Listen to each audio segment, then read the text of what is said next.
नमस्कार मित्रांनो, पुन्हा एकदा स्वागत आहे तुमचं आपल्या यूट्यूब चॅनलमध्ये, ज्याचं नाव आहे लर्न लिफ्ट MAR. तर आज आपण बघणार आहोत डायनामिक कंपोनंट्स आपण कोणत्या पद्धतीने रेंडर करू शकतो त्या अँग्युलरमध्ये. तर डायनामिक कंपोनंट रेंडर करण्यासाठी आपल्याला काही गोष्टी लक्षात ठेवणं महत्त्वाचं आहे. जसं की कंडिशनल रेंडरिंग कोणत्या पद्धतीने करतात आणि NG कंपोनंट आउटलेट म्हणून एक डिरेक्टिव्ह आहे, त्याचा वापर आपण कोणत्या पद्धतीने करू शकतो हे सुद्धा आपल्याला लक्षात घ्यावं लागणार आहे. तर NG कंपोनंट आउटलेट जो आहे तो डिरेक्टिव्ह आहे अँग्युलरमध्ये. स्ट्रक्चरल डिरेक्टिव्ह आहे, त्याची व्हॅल्यू आपण जो काही कंपोनंट क्लास आहे ती कंपोनंट क्लास आपण देऊ शकतो, ॲज अ कंपोनंट त्याची व्हॅल्यू देऊ शकतो. आणि कंडिशनली आपण जे आहेत कंपोनंट्स डायनॅमिकली रेंडर करू शकतो. तर या दोन गोष्टी आहेत. जर तुम्ही कंडिशनल रेंडरिंग बघितलं नसेल तर माझा व्हिडिओ आहे याच्या आधीचा, कंडिशनल कंटेंट प्रोजेक्शनचा व्हिडिओ आहे तो. तर त्याच्यामध्ये तुम्ही बघू शकता कोणत्या पद्धतीने आपण कंटेंट जे आहे ते प्रोजेक्ट केलेलं आहे. तर कंटेंट प्रोजेक्शनमध्ये आणि कंपोनंट जे दाखवणं आपण लोड करतो, ठीक आहे. तर कंडिशनली कंपोनंट लोड करणं किंवा कंडिशनली कंटेंट जे आहे ते प्रोजेक्ट करणं याच्यामध्ये फरक आहे. आपण इथे पूर्णच्या पूर्ण कंपोनंट रेंडर करतोय आणि कंटेंट प्रोजेक्शनमध्ये आपण कंपोनंटला एक कस्टम HTML जे आहे ते ॲज अ कंटेंट आपण पाठवतोय प्रोजेक्ट करण्यासाठी. फरक आहे दोन्ही गोष्टीमध्ये, परंतु कंडिशनली जे करतोय आपण ते दोन्हीकडे सेमच आहे. या व्हिडिओमध्ये सुद्धा आपण कंडिशनली दाखवणार आहोत आणि मागच्या व्हिडिओमध्ये सुद्धा आपण कंडिशनली जो आहे तो कंटेंट जो प्रोजेक्ट आपण केला होता. तर तुम्ही मागचा व्हिडिओ जाऊन बघू शकता. कंटेंट प्रोजेक्शनचे 2 व्हिडिओ आहेत. तर दोन्ही व्हिडिओ तुम्ही बघू शकता कोणत्या पद्धतीने आपण केलेले आहे ते. तर या व्हिडिओमध्ये बघा, आपण इन्स्पेक्ट करून मी दाखवतो तुम्हाला.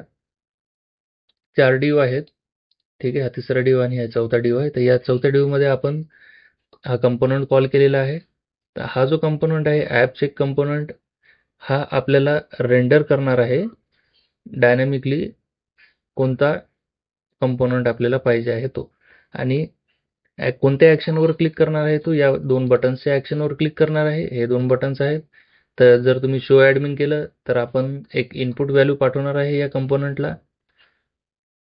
त्या इनपुट व्हॅल्यूच्या बेसिसवर तो जो कंपोनंट आहे आपल्याला ॲडमिन कंपोनंट शो करेल किंवा युजर कंपोनंट शो करेल. तर थोडक्यात अशा पद्धतीने आपल्याला करायचं आहे. तर बघूया आपण कोणत्या पद्धतीने करू शकतो ते. हे जे 2 बटन आहेत याच्यावर आपण क्लिक इव्हेंट हँडलर टाकूया सुरुवातीला. क्लिक इव्हेंट हँडलर टाकतोय मी. शो ॲडमिन एक मेथड लिहितोय.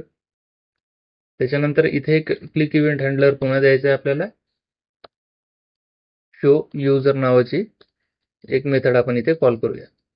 तर शो ॲडमिन आणि शो युजर आपल्याला एरर येत आहेत कारण की .ts फाईलमध्ये ह्या मेथड्स नाही आहेत. त्या मेथड्स आपण ॲड करून देऊया. शो ॲडमिन म्हणून आहे आणि दुसरी आहे शो युजर म्हणून आहे, ठीक आहे. 2 मेथड आपण ॲड केल्यात. तर आपल्याला काय करायचं इथे आता एक व्हेरिएबल आपल्याला मेंटेन करायचा आहे, ठीक आहे. तर आपण एक काम करूया, युजरचं एक व्हेरिएबल लिहूया. त्याला प्रॉपर्टी आहे नेम, त्याची व्हॅल्यू देऊया ॲडमिन, ठीक आहे. आणि त्याच्यानंतर आहे इज ॲडमिन म्हणून एक आपण बुलियन की घेऊया आणि त्याची व्हॅल्यू राहणार आहे सुरुवातीला फॉल्स, ठीक आहे. त्या 2 गोष्टी केल्यात आपण.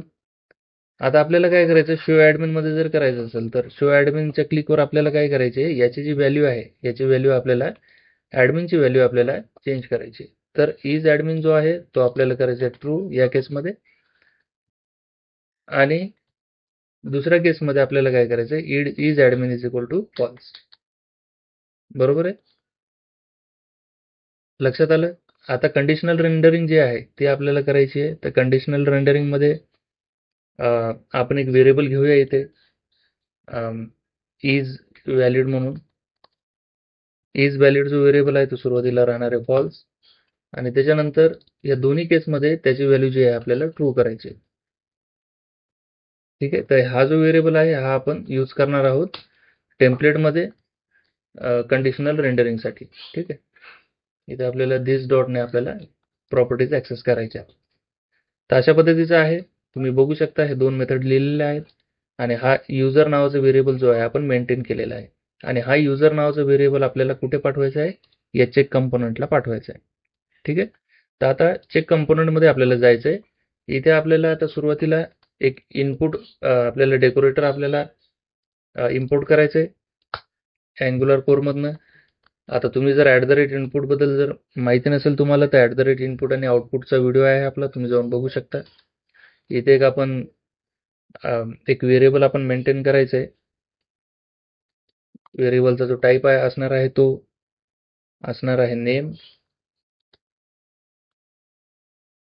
स्ट्रिंग, आणि इज ॲडमिन जी की आहे ती राहणार आहे बुलियन. ठीक आहे. या टाईपचा जो व्हेरिएबल आहे आपण एक्सपेक्ट करतोय. कुठनं एक्सपेक्ट करतोय आपण? या app.html मधनं आपण एक्सपेक्ट करतोय.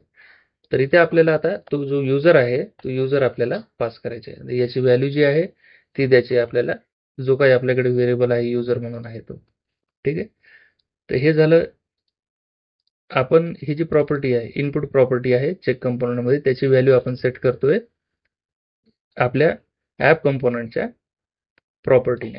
तर जसं तुम्ही पाहू शकता ॲपमध्ये युजर नावाची आपण प्रॉपर्टी क्रिएट केलेली आहे. आणि या युजरची जी इज ॲडमिन व्हॅल्यू आहे ती आपण या दोन मेथडने आपण अपडेट करतोय.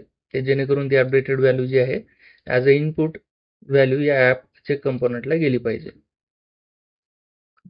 तर आता ॲप चेक कंपोनंटला आपण आलोय. आपल्याला माहिती आहे की आता युजरची व्हॅल्यू आपल्याला इज ॲडमिन फॉल्स येईल किंवा ट्रू येईल, बरोबर आहे.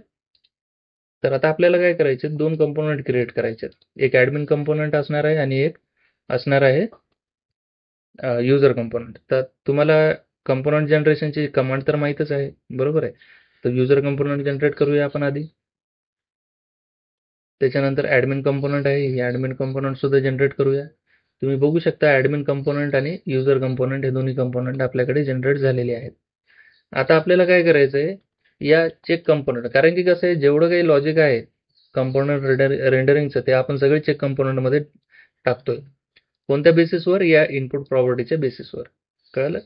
तर ते इम्पोर्ट करतोय मी. आता सुरुवातीला ॲडमिन कंपोनंट इम्पोर्ट करूया. त्याच्यानंतर आहे युजर कंपोनंट आपल्याला इम्पोर्ट करायचं आहे. आता कंपोनंट तर आपण इम्पोर्ट केलेत, परंतु हे कंपोनंट आपल्याला डायरेक्टली जे आहे ते रेंडर करायचे. ठीक आहे. तर आपण रेंडर कुठे करणार? रेंडर आपल्याला करायचे चेक कंपोनंटमध्येच. ठीक आहे. चेक कंपोनंटमध्येच रेंडर करण्यासाठी आपल्याला एक मेथड घ्यावी लागली इथे. ठीक आहे. Get dynamic component. कारण की याच मेथडच्या आधारे आपण जे आहे कंपोनंट जे आहेत ते रिटर्न करूया. आणि युजरची जी इज ॲडमिन जी आहे प्रॉपर्टी, याच्या बेसिसवर आपल्याला जे कंपोनंट आहे ते कंपोनंट आपल्याला रिटर्न करायचे. तर तुम्ही बघू शकता इज ॲडमिन असेल तर आपण रिटर्न करतोय ॲडमिन कंपोनंट, आणि इज ॲडमिन जर नसेल तर युजर कंपोनंट जो आहे आपण रिटर्न करतोय. आता ही मेथड आपल्याला कॉल करायची आहे चेक कंपोनंटच्या HTML मध्ये, बरोबर आहे. तर इथे HTML ला आपण येऊया. तर चेक कंपोनंटचं जे HTML आहे, सिम्पली आपल्याला एक ng कंटेनर घ्यायचं आहे. जसं की मी तुम्हाला मागच्या व्हिडिओमध्ये सांगितलंय कंटेनर कशासाठी वापर होतोय ते. ng कंटेनरमध्ये आपण स्ट्रक्चरल डायरेक्टिव्ह जो आहे तो आपल्याला यूज करायचा आहे. कोणता आहे तो स्ट्रक्चरल डायरेक्टिव्ह? ng component. ठीक आहे. ng कंपोनंट आउटलेट म्हणून तो स्ट्रक्चरल डायरेक्टिव्ह आहे. आता याची जी व्हॅल्यू आहे ते आपण द्यायची आहे गेट डायनामिक कंपोनंट. ठीक आहे. तर मी तुम्हाला सुरुवातीला सांगितलंय ng कंपोनंट आउटलेट जे आहे ते डायनॅमिक जो आहे कंपोनंट आपल्याला जी टेम्पलेट आहे त्या कंपोनंटची ती आपल्याला देत आहे. तर याला आपल्याला यूज करण्यासाठी एक आपल्याला इम्पोर्ट करावं लागतं अँग्युलर कॉमन मधनं. तर अँग्युलर/कॉमन मधनं आपल्याला ng कंपोनंट आउटलेट जो आहे तो आपल्याला मॉड्यूल जो आहे तो इम्पोर्ट करायचा आहे. तर हा एक मॉड्यूल आहे. ठीक आहे. मॉड्यूल म्हणजे जे क्लास आहे ती क्लास आपल्याला इम्पोर्ट करून इथे इम्पोर्ट सारेमध्ये आपल्याला द्यायची आहे, जेणेकरून हा जो डायरेक्टिव्ह आहे हा यूज करण्यासाठी आपल्याला काही इश्यू आला नाही पाहिजे. ठीक आहे. तर ng कंपोनंट आउटलेटसाठी, ng टेम्पलेट आउटलेटसाठी तुम्हाला कॉमन मॉड्यूल इम्पोर्ट करावा लागतो, परंतु ng कंपोनंट आउटलेटसाठी तुम्हाला ng कंपोनंट आउटलेट जो आहे हा मॉड्यूल तुम्हाला कॉमन मधनं पुन्हा इम्पोर्ट करावा लागतो. तर अशा पद्धतीने आहे. आता आपलं सगळं सेटअप झालेलं आहे. कोणतं? चेक कंपोनंटचं सेटअप झालेलं आहे. तर आता आपल्याला काय करायचं आहे, आपल्याला वळायचं आहे आता app.ts मध्ये. app.ts मध्ये तुम्ही बघू शकता आपण इथे क्लिक इव्हेंट हँडलर टाकलेले आहेत, युजरची व्हॅल्यू दिलेली आहे. बघूया आता ब्राउझरमध्ये काय होतंय ते. आता जेव्हा मी काही इश्यू आलेले आहेत आपण एकदा बघूया. डिहायड्रेशनचे इश्यू आहेत. एक सेकंड आपण आता पुन्हा रिबिल्ड करूया.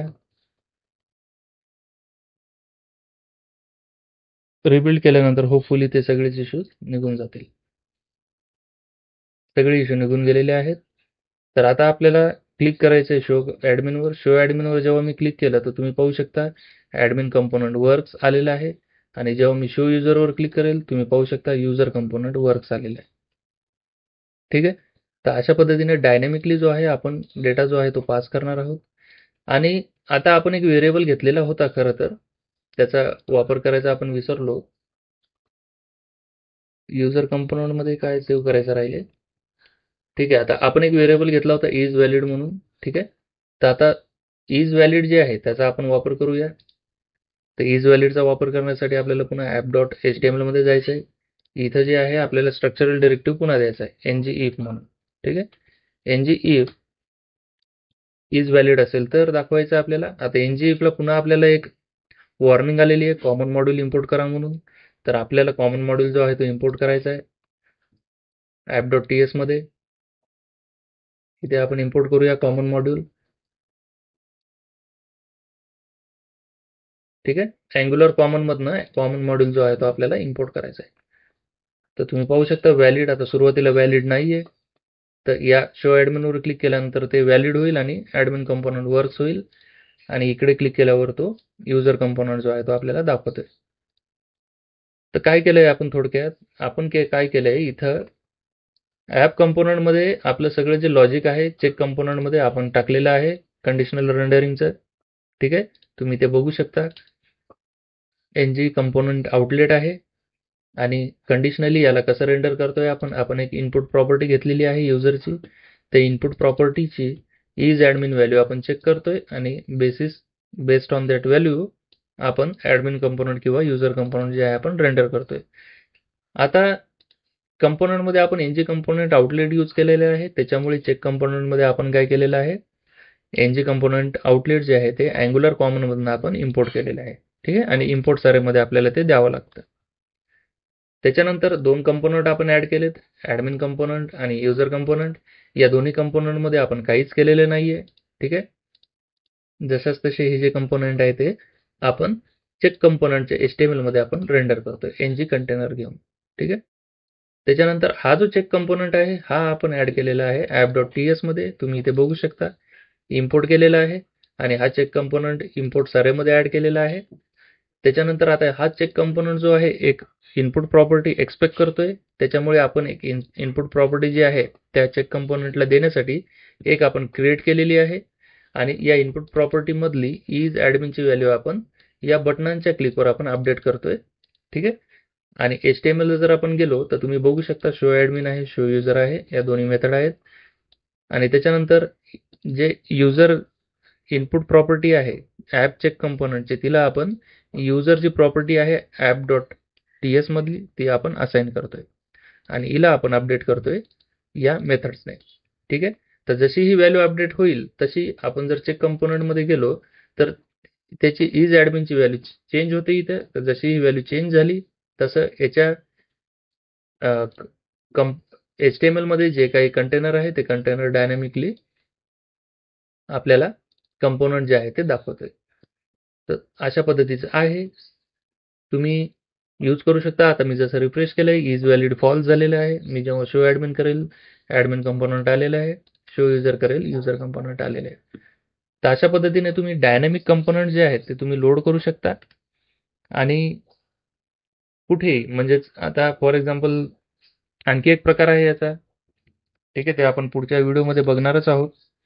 व्ह्यू कंटेनर रेफ आहे आणि ng कंपोनंट आउटलेट आहे. तर ng कंपोनंट आउटलेटचा यूज करून आपण पाहिलेलं आहे आज. तर व्ह्यू कंटेनर रेफचा जो यूज आहे आता टेम्पलेट रेफ आणि व्ह्यू कंटेनर रेफ याच्यामध्ये व्ह्यू टेम्पलेट रेफ आणि व्ह्यू कंटेनर रेफ मध्ये फरक आहे. तर टेम्पलेट रेफ म्हणजे एक टेम्पलेटचं रेफरन्स असतं किंवा आपल्या HTML मध्ये एखादा कंटेनर आहे, आपण डिव ॲड केले, त्या डिवमध्ये जे काही आपण लिहिलेलं आहे, त्या डिवला आपण जर एक लोकल व्हेरिएबल दिला, तर तो लोकल व्हेरिएबल जो असतो तो रेफरन्स असतो त्या पर्टिक्युलर डिव टॅगचा, म्हणजे त्या पर्टिक्युलर टेम्पलेटचा. तर टेम्पलेट रेफ आणि कंटेनर रेफमध्ये फरक आहे, ते आपण पुढच्या व्हिडिओमध्ये बघणारच आहोत. तर तुम्हाला हा व्हिडिओ कसा वाटला मला नक्कीच सांगा. व्हिडिओ आवडला असेल तर व्हिडिओला लाईक करा, शेअर करा तुमच्या मित्रांसोबत आणि चॅनलला सबस्क्राईब करून बेल आयकॉनला क्लिक करायला विसरू नका.